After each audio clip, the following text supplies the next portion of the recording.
Yo, what is up guys? Welcome back to the channel. It's Chris here checking in today. I'm out here at Redmond Exotics. Big turnout today.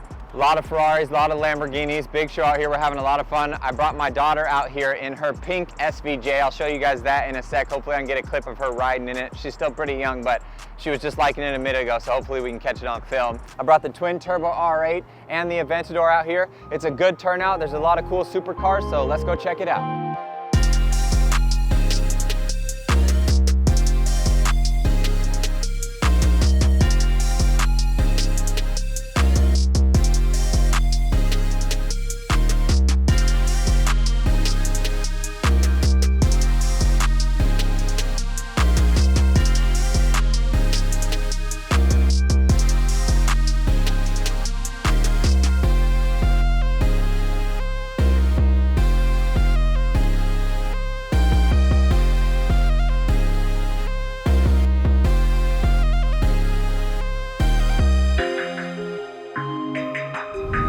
All right, we're about to get in the car here. My dad's already in the Aventador. We're all warmed up, ready to go. Everyone's rolling out. It's a little past 11.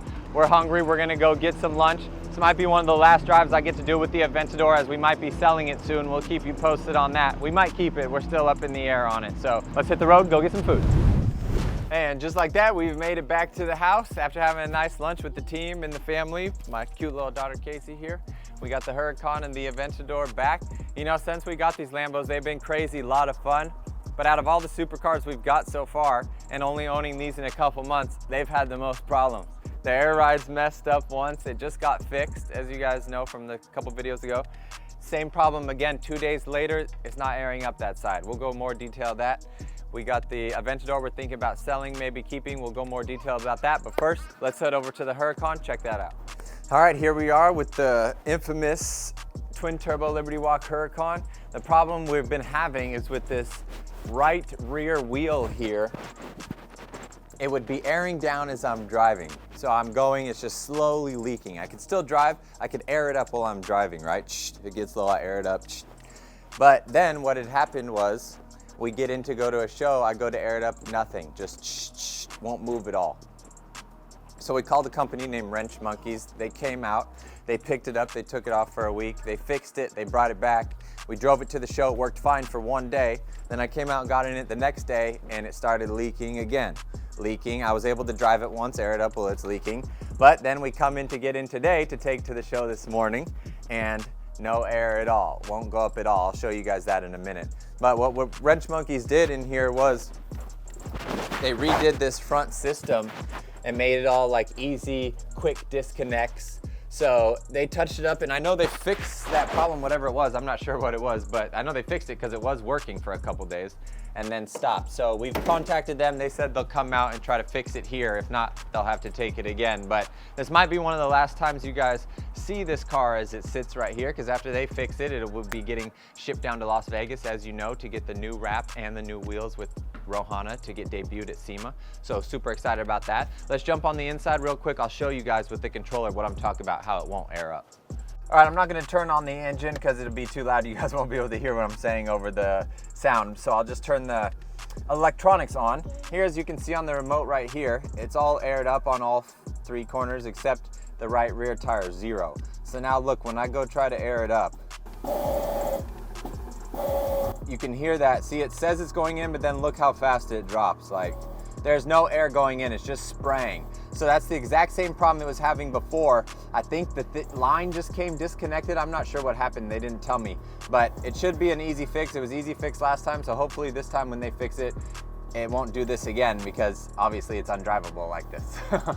And now we move on to the big boy in the fleet, the V12, the Aventador.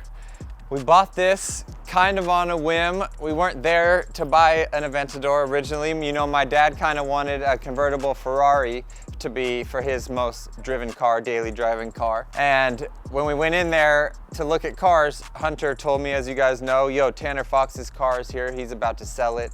We were like, no way, so you know we had to jump on that. So then we got to talking and we decided, since we were buying a Huracan, they had this Aventador there for sale at the time. We were like, why not get the like father-son twin Lambos, you know, and do that for a while. And then maybe sell this and get a Ferrari. So the plan since the beginning was to probably sell this car when we first bought it. But then on the flip side, they just stopped making the Aventadors, as you know. So this thing is probably gonna go up in value. So maybe we wanna hold on to it. Let me know what you guys think in the comments down below. You think these are gonna go up a lot in value or down in value? We have no idea.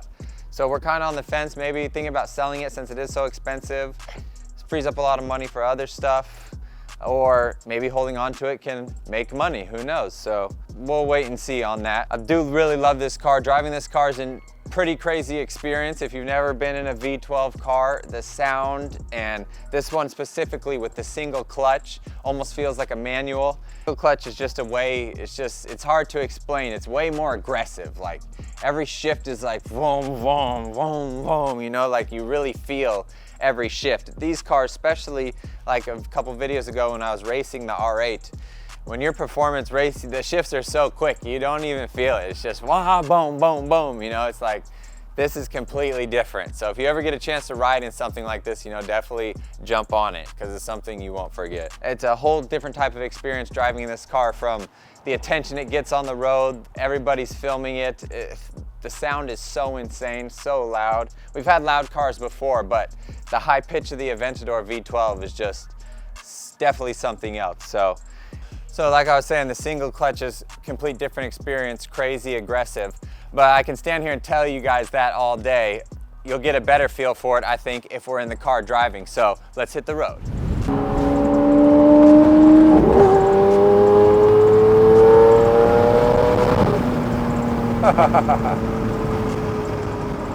So good. Downshift.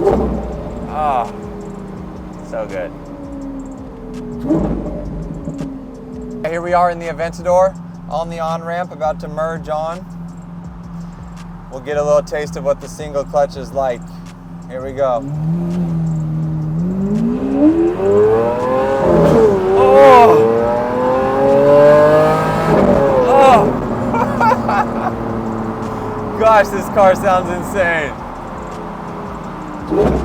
Oh!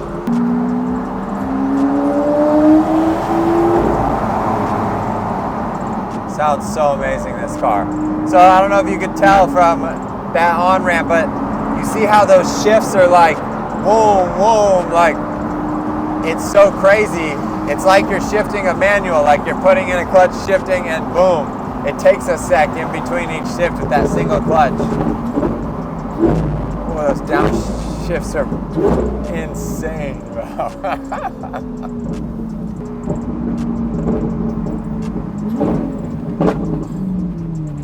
So it's crazy, you know, we have a lot of supercars, of course, they're all insane. Of course, a lot of them get looks and attention, but if you can hear me over the Aventador blowing up in the back. Oh my gosh, it sounds amazing. But this car over all the others gets attention like insane. You know, this is the car that all the rappers rap about, baby, Aventador. So it's pretty cool seeing everybody has their phones out filming and recording. It's not every day you see these rolling. It's cool to take it out and actually drive it around instead of just keep it in a garage and let people see it, you know?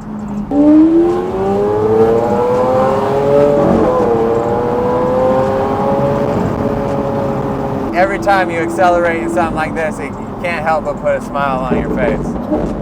It's so insane. The sounds this thing's make is just so crazy. I can only imagine twin turboing this thing. I know, like Alex, the owner of Sheepy Race, he had his, he had SVJ, not even this one, the SVJ that he twin turboed. I bet it was just absolutely insane. So maybe that's something we'll end up doing if we end up keeping it.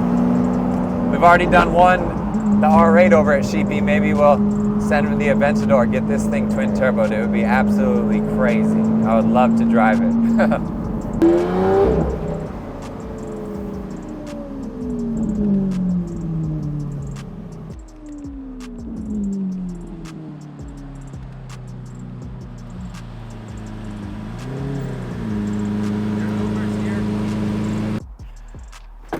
Man, what a fun driving this car. After driving it again now, it's like, I don't want to sell it for sure now. The looks you get driving this thing, the sounds it makes, it's just an iconic car. You know, they quit making the Aventadors.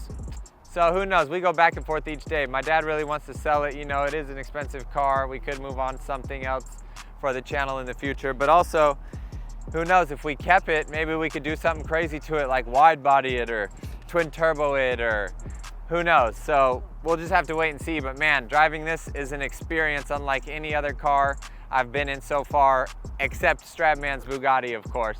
There is nothing like that so far. That's been at the top of my list. This is definitely a second place. The twin turbo Huracan is right there tied with it. It's also an insane car, but it's just the sounds this thing makes from the V12 is just a completely different thing. So I love this car, but this might be the last time you guys seeing it. So let me know what you guys think of it down below. Let me know what you guys think we should do with it. And thank you so much for watching this video. We'll see you guys on the next one. Peace.